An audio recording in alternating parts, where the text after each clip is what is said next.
आप सभी का स्वागत है हमारे YouTube चैनल द स्टडी गोल में। और आज हम पर्यावरण EVS के अंतर्गत देखेंगे जैव विविधता बायोडाइवर्सिटी कि बायोडाइवर्सिटी क्या होती है, बायोडाइवर्सिटी की संकल्पना किसने दी, बायोडाइवर्सिटी के कितने प्रकार होते हैं और बायोडाइवर्सिटी से क्या क्या क्वेश्चन एग्जाम में पूछे जाते हैं। तो उन सभी बिंदुओं पे हम इस वीडियो में चर्चा करेंगे, यानी कि एग्ज़ाम ओरिएंटेड फैक्ट होंगे या जिनसे परीक्षाओं में प्रश्न बनते हैं, उन सभी प्रश्नों पर हम इस वीडियो में चर्चा करेंगे।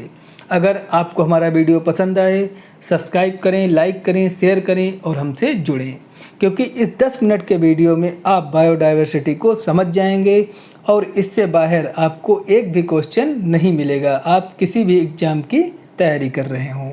तो सबसे पहले देखेंगे कि जैव विविधता से तात्पर्य है कि विभिन्न प्रकार के जीवों व वनस्पतियों की बहुलता का अध्ययन करना, यानी कि बायोडाइवर्सिटी हम किसको कहते हैं। तो बायोडाइवर्सिटी विभिन्न प्रकार के जीवों व वनस्पतियों की बहुलता, यानी कि जो विभिन्न प्रकार के जीव होते हैं या जो विभिन्न प्रकार की वनस्पतियां होती हैं, उनकी संख्यात्मक इकाई का अध्ययन करना, यानी कि उनकी अधिकता का या उनकी बहुलता का या उनकी संख्या का वो कितने से ज़्यादा हैं, इसका अध्ययन करना ही बायोडाइवर्सिटी कहलाता है। तो इसके अंतर्गत प्रमुख बिंदुओं को देखेंगे जो डायरेक्ट एग्जाम में पूछ लिए जाते हैं कि जैव विविधता शब्द का सर्वप्रथम प्रयोग 1985 में WG रोजेन ने किया था। तो ये क्वेश्चन भी बनता है कि बायोडाइवर्सिटी शब्द का सर्वप्रथम बार प्रयोग किसने किया। तो WG रोजेन ने किया। कब किया? 1985 में किया। उसके बाद देखेंगे कि जैव विविधता का संप्रत्यय 1986 में विल्सन महोदय ने दिया। अब यहाँ पे आप कंफ्यूज नहीं होंगे कि बायोडाइवर्सिटी शब्द का सबसे पहले जो प्रयोग था वो WG रोजेन ने किया, लेकिन जैव विविधता संप्रत्यय जो है वो विल्सन महोदय ने दिया, यानी कि बायोडाइवर्सिटी का जो संप्रत्यय या जो अवधारणा है वो विल्सन महोदय ने दी थी। तो इन दोनों को आप देख लेंगे, इनसे क्वेश्चन बनते हैं कि सर्वप्रथम प्रयोग जो था शब्द का वो WG रोजेन ने किया, लेकिन संप्रत्यय या अवधारणा बायोडाइवर्सिटी की विल्सन महोदय ने दी थी। इसके बाद देखेंगे कि पृथ्वी पर सर्वाधिक जैव विविधता भूमध्य रेखीय क्षेत्र, यानी कि विषुवत रेखीय क्षेत्र में पाई जाती है। तो ये क्वेश्चन भी बनेगा कि विश्व में या पृथ्वी पर सर्वाधिक जैव विविधता कहाँ पाई जाती है। तो भूमध्य रेखीय क्षेत्र, उसी को विषुवत रेखीय क्षेत्र, यानी कि 0 अक्षांश पर सबसे अधिक बायोडाइवर्सिटी पाई जाती है, क्योंकि वहाँ पे वर्षा भी होती है, क्योंकि वहाँ पे संघनित वर्षा होती है और वहाँ पे सदाबहार वन भी पाए जाते हैं। सदाबहार वन का तात्पर्य है कि वहाँ पे कभी भी पतझड़ नहीं होता, यानी कि कभी भी वहाँ पे पेड़ों से पत्तियाँ नहीं गिरती हैं, इसलिए वहाँ पर बायोडाइवर्सिटी सबसे अधिक पाई जाती है। तो इसलिए आप इसको ध्यान रखेंगे कि अगर पूछा जाए पूरे विश्व में या पूरी पृथ्वी पर सबसे ज़्यादा बायोडाइवर्सिटी कहाँ पाई जाती है, तो 0 डिग्री अक्षांश पे, यानी कि भूमध्य रेखीय क्षेत्र या विषुवत रेखीय क्षेत्र में पाई जाती है। उसके बाद अगर क्वेश्चन बनता है कि भारत में सर्वाधिक जैव विविधता कहाँ पाई जाती है, तो केरल की शांत घाटी में पाई जाती है। 2-3 बार क्वेश्चन बन चुका है कि भारत में सर्वाधिक बायोडाइवर्सिटी कहाँ पाई जाती है। तो ये केरल की जो साइलेंट वैली है, यानी कि केरल की जो शांत घाटी है, वहाँ पे बायोडाइवर्सिटी सबसे अधिक पाई जाती है। बाकी भारत में पश्चिम घाट में भी बायोडाइवर्सिटी पाई जाती है, लेकिन जब क्वेश्चन बनता है तो वहाँ पे पश्चिम घाट का नहीं पूछा जाता है, वहाँ पे केरल की साइलेंट वैली ऑप्शन में दिया होता है, यानी कि केरल की शांत घाटी। तो इसलिए आप इसको याद रखेंगे कि भारत में सबसे अधिक जैव विविधता केरल की शांत घाटी में पाई जाती है। उसके बाद देखेंगे कि प्रत्येक 22 मई को बायोडाइवर्सिटी दिवस मनाया जाता है, यानी कि प्रत्येक 22 मई को जैव विविधता दिवस मनाया जाता है। क्वेश्चन भी बनेगा कि जैव विविधता दिवस कब मनाया जाता है, तो 22 मई को मनाया जाता है। उसके बाद जैव विविधता के हम प्रकार जानेंगे कि जैव विविधता के कितने प्रकार होते हैं। तो सबसे पहला है अनुवांशिक जैव विविधता। तो अनुवांशिक जैव विविधता को लैमार्क ने दिया और इन्होंने बताया कि अपने अर्जित गुणों के सिद्धांत के द्वारा बताया कि एक पीढ़ी जब जीन्स का हस्तांतरण करती है तो पूर्वजों से प्राप्त गुणों के साथ साथ अपने अर्जित गुणों का भी हस्तांतरण करता है। तो लैमार्क महोदय ने बताया कि जब एक पीढ़ी अपनी जीन्स का दूसरी पीढ़ी में जब हस्तांतरण करती है तो वो अपने पूर्वजों के गुणों का तो हस्तांतरण करती ही है, साथ ही साथ जो उसने वातावरण में और अन्य गुणों को अर्जित किया है उनको भी अगली पीढ़ी में हस्तांतरित करती है। जैसे इन्होंने जिराफ पे अध्ययन किया था कि पहले जिराफ लंबी गर्दन वाले नहीं होते थे, लेकिन उन्होंने पेड़ पौधों को, पत्तियों को खाने के लिए अपनी गर्दन ऊपर उठाई, और जब इन्होंने बहुत ज़्यादा अपनी गर्दन उठाई तो इनकी गर्दन लंबी हो गई। फिर जो बाद में आगे की पीढ़ी के जो जिराफ हुए या जो अगला वंश हुआ जिराफ का, उसमें लंबी गर्दन वाले जिराफ उत्पन्न होने लगे, यानी कि लंबी गर्दन वाले जिराफ पैदा होने लगे। तो इसी को हम कहते हैं कि जो पहले जिराफ थे वो लंबी गर्दन वाले नहीं थे, लेकिन जो बाद में वंश हुआ उसमें लंबी गर्दन वाले जिराफ पैदा होने लगे।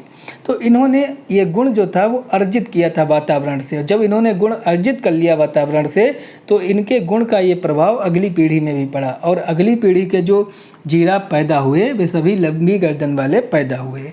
तो इसी को लेमार्क का आनुवंशिक जैव विविधता का भी नियम कहा जाता है कि जो उन्होंने अपने पूर्वजों से गुण प्राप्त किए थे वो तो अगली पीढ़ी में हस्तांतरित ही करेंगे, और साथ ही साथ जो उन्होंने वातावरण से गुणों को अर्जित किया है वो भी अगली पीढ़ी में हस्तांतरित करेंगे। उसके बाद देखेंगे हम प्रजाति जैव विविधता की प्रजाति जैव विविधता क्या होती है। तो एक परितंत्र में एक ही जीव में पाई जाने वाली विभिन्न नस्ल को प्रजाति जैव विविधता कहते हैं। जैसे आपने कुत्ते को देखा होगा, तो कुत्ते की कई नस्लें होती हैं। एक कुत्ता आप जो सड़क पे देखते हैं देसी कुत्ता, एक कुत्ता आप ब्रीड वाला देखते हैं, एक कुत्ता आप झबला वाला देखते हैं, एक कुत्ता आप देखते हैं कि शेर जैसा है, घरों में फॉरेन कुत्ते पाले जाते हैं। तो एक ही कुत्ता यानी कि एक ही परितंत्र है, आप एक शहर में रहते हैं, वहाँ पे एक ही शहर में कई प्रकार की कुत्ते की नस्लें पाई जाती हैं। इसी को ही प्रजाति जैव विविधता कहते हैं कि एक ही परितंत्र में एक ही प्रजाति में कई नस्लें पाई जाती हैं। जैसे कि आप एक शहर में रहते हैं, सपोज दैट आप इलाहाबाद में रहते हैं, और इलाहाबाद में देखा होगा कि कुत्ते जो हैं उनकी एक ही प्रजाति है कुत्ते की, यानी कि सभी कुत्ते हैं लेकिन उनकी नस्ल अलग अलग है। इसी को ही प्रजाति जैव विविधता कहते हैं। उसके बाद देखेंगे हम समुदाय जैव विविधता कि समुदाय जैव विविधता क्या होती है।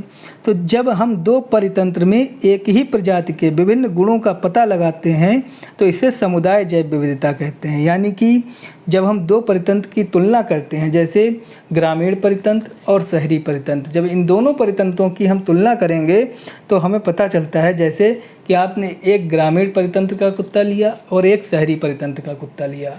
तो ग्रामीण परितंत्र में आप जैसे ही पहुँचे तो कुत्ते ने भौंकना स्टार्ट कर दिया, लेकिन जब आप शहर में पहुँचे तो कुत्ते ने भौंकना तो स्टार्ट कर दिया, साथ में आपके पीछे भी लग गया। यानी कि ग्रामीण परितंत्र में सिर्फ कुत्ता भौंका और वहीं पे बैठ गया, लेकिन जब आप शहरी परितंत्र में पहुँचे तो वहाँ पे सिर्फ कुत्ता भौंका ही नहीं बल्कि आपके पीछे पीछे ही लग गया। तो इसी को ही कहते हैं समुदाय जैव विविधता कि ग्रामीण परितंत्र और शहरी परितंत्र। जब आपने दो परितंत्रों की तुलना की तो वहाँ पे आपने तुलनात्मक अध्ययन में ये पाया कि दोनों में भिन्नता यानी कि दोनों के गुण अलग अलग हैं। इसी को ही समुदाय जैव विविधता कहते हैं। उसके बाद हम जैव विविधता के मापन देखेंगे। तो जैव विविधता के मापन में पहला है अल्फा मापन। तो अल्फा मापन के अंतर्गत संख्यात्मक मापन किया जाता है, यानी कि अल्फा मापन में परितंत्र की विविधता के संख्यात्मक मान को मापा जाता है। जैसे परितंत्र की संख्या, जातियों की संख्या, प्रजातियों की संख्या, कुल जनसंख्या। जैसे कि आपने ग्रामीण परितंत्र में जो कुत्ते की तुलना की थी, तो ग्रामीण परितंत्र में कितने कुत्ते हैं या किस किस नस्ल के कितने कुत्ते हैं, तो ये सब अल्फा मापन के अंतर्गत होता है, यानी कि संख्यात्मक मान जब ज्ञात किया जाता है। बीटा मापन में शारीरिक संरचना या बनावट का पता लगाना।